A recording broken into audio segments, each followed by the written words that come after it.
दोस्तों बहुत बहुत स्वागत करता हूं आप सभी का। सुप्रीम कोर्ट के सीजेआई के तौर पर बी.आर. गवई का आज सुप्रीम कोर्ट में आखिरी दिन था। आज देश के 52वें सीजेआई बी.आर. गवई को शानदार विदाई दी गई।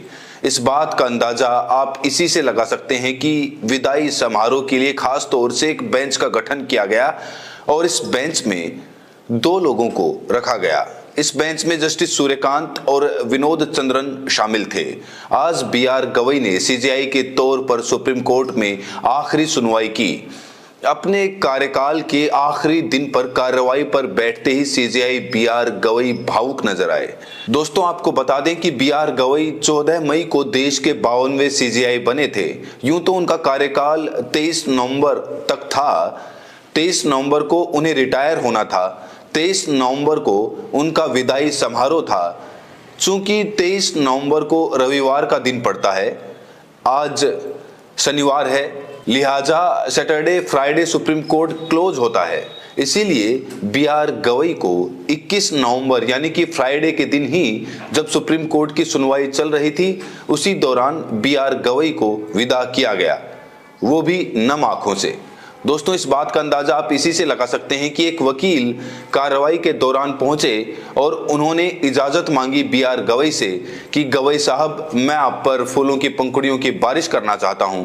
लेकिन गवई साहब ने ये कहते हुए मना कर दिया कि ये उचित समय नहीं है, ना ही सुप्रीम कोर्ट में आपको ऐसा करना चाहिए। सीजेआई गवई ने कहा कि ऐसा मत कीजिए, इसे कोर्ट मास्टर को दे दीजिए। जो फूल आप लेकर आए हैं कोर्ट मास्टर को दे दीजिए। आपने मेरी इज्जत में चार चांद लगा दिए। सुप्रीम कोर्ट के तमाम जो वकील थे, जो न्यायाधीश थे, जो जस्टिस थे, वो आज भावुक नजर आए। और खास तौर से देश के जो अगले सीजेआई जस्टिस सूर्यकांत हैं, उन्होंने तो एक बहुत बड़ी बात कह दी। जस्टिस गवई के लिए विदाई भाषण में बोलते हुए देश के अगले सीजेआई जस्टिस सूर्यकांत ने कहा कि आप अपने भीतर का एक अंश हमारे साथ छोड़कर जा रहे हैं और हमारे भीतर का एक अंश आप अपने साथ ले जा रहे हैं। दोस्तों कितनी गहरी बात कह दी जस्टिस सूर्यकांत साहब ने। जस्टिस सूर्यकांत साहब देश के अगले सीजेआई होंगे। 24 नवंबर को शपथ ग्रहण करेंगे। जस्टिस सूर्यकांत को राष्ट्रपति शपथ दिलाएंगे। लेकिन आज जस्टिस सूर्यकांत ने जो कुछ भी कहा, उन्होंने देश के तमाम वकीलों का, न्यायविदों का दिल जीत लिया, जो कि लोकतंत्र और संविधान में विश्वास भरोसा रखते हैं। जस्टिस सूर्यकांत ने इतना कहते ही पूरे देश का दिल जीत लिया। वहीं बी.आर. गवई ने आज उन तमाम लोगों को एक साफ संदेश दे दिया जो लोग इस देश को हिंदू राष्ट्र बनाना चाहते हैं, जिन लोगों को धर्मनिरपेक्ष शब्द से नफरत है, उन लोगों को बी.आर. गवई साहब ने आज आईना दिखाया है। चूंकि आज बी.आर. गवई साहब का आखिरी दिन था, लिहाजा वो आज आखिरी कार्य दिवस पर भावुक नजर आए। उन्होंने कहा कि जो भी देश के लिए कर सकता था वो मैंने किया, इस संतुष्टि के साथ जा रहा हूं। गवई साहब कह रहे हैं कि ये जो 6 महीने का कार्यकाल था, इससे मैं संतुष्ट हूं। मैंने जो कुछ भी किया इस दौरान, मैं उससे संतुष्ट हूं। जो कुछ करना था मैंने किया। एक और हेडलाइन देखिए दोस्तों, ताजा ब्रेकिंग देखिए। यहां पर सीजेआई गवई बोले, वो धर्म को मानने वाला हूं लेकिन सेकुलर हूं। धर्मनिरपेक्षता पिता से सीखी। चीफ जस्टिस का आज आखिरी वर्किंग डे, 23 नवंबर को रिटायरमेंट। दोस्तों ये बहुत बड़ी बात बी.आर. गवई साहब ने कही है कि मैं सेकुलर हूं।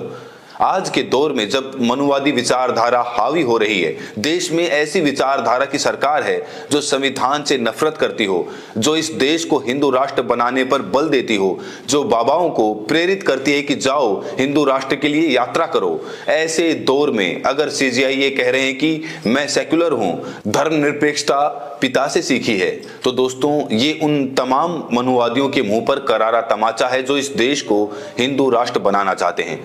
हमारा देश धर्मनिरपेक्ष राष्ट्र है और ये संविधान कहता है। हमारा देश संविधान से चलता है। हम किसी और किताब को नहीं मानेंगे। सबसे पहले हमारा देश है और इस देश की सबसे पवित्र जो किताब है, इस देश की जो मुख्य किताब है, वो संविधान।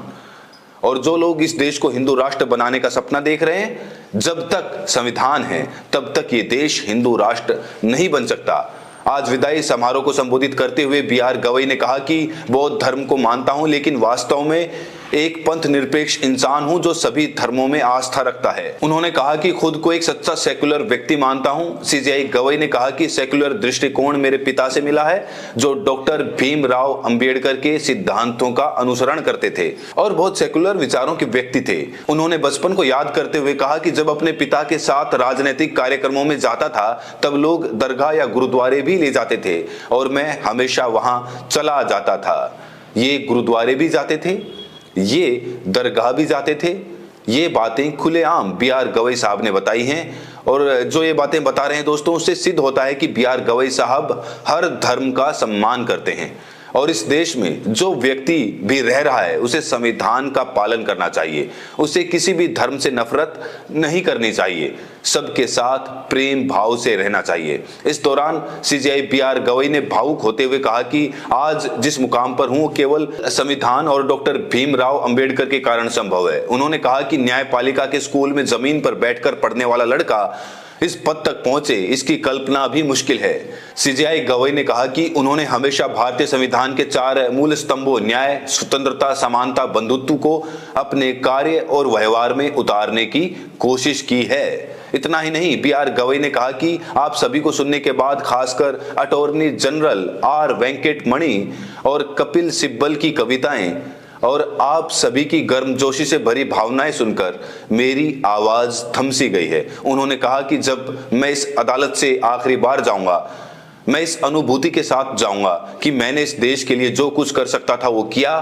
धन्यवाद, बहुत बहुत धन्यवाद। दोस्तों, आप लोग बताइए 10 मार्क्स में से बी.आर. गवई साहब को आप कितने मार्क्स देंगे? बी.आर. गवई साहब साफ तौर से कह रहे हैं कि जो कुछ कर सकता था वो मैंने किया। हालांकि दोस्तों, बी.आर. गवई से बहुत सारी लोगों को उम्मीदें थी, बहुत सारी डिमांड थी, लेकिन बी.आर. गवई अपने कार्यकाल से संतुष्ट हैं, खुश हैं, प्रसन्न हैं और जिस तरीके से उनकी शानदार विदाई हुई है वो बहुत ज्यादा इससे अभिभूत हैं। आपको याद दिला दें कि जब बी.आर. गवई साहब 14 मई को सीजेआई बने थे तब उनसे देश ने बहुत सारी उम्मीदें की थी। लोग उम्मीद कर रहे थे कि बी.आर. गवई साहब आए हैं, ईवीएम को हटाकर जाएंगे, जयपुर हाईकोर्ट में मनु की मूर्ति लगी है उसे हटाकर जाएंगे, ग्वालियर हाईकोर्ट में अंबेडकर जी की मूर्ति को स्थापित किया जाएगा, बोध गया में बौद्ध समुदाय को सौंपा जाएगा, बीटी एक्ट 1949 को रीअपील किया जाएगा। इस तरह की तमाम सैकड़ों डिमांड थी, लेकिन बहुत हद तक उन्होंने कुछ प्रयास भी किए। जहां तक वो कर सकते थे उन्होंने भरसक कोशिश की। मात्र 6 महीने का दोस्तों कार्यकाल था। इस 6 महीने में वो कह रहे हैं कि जो कुछ हमने करना था हमने किया। बहरहाल आप लोग बताइए बी.आर. गवई के कार्यकाल से आप लोग कितने संतुष्ट हैं? 10 में से कितने मार्क्स देंगे? और आप बी.आर. गवई साहब को कैसा सीजेआई मानते हैं? प्रतिक्रिया जरूर दें और साथ में ये भी बताएं कि आप ये वीडियो देश के किस कोने से देख रहे हैं। बहुत बहुत शुक्रिया।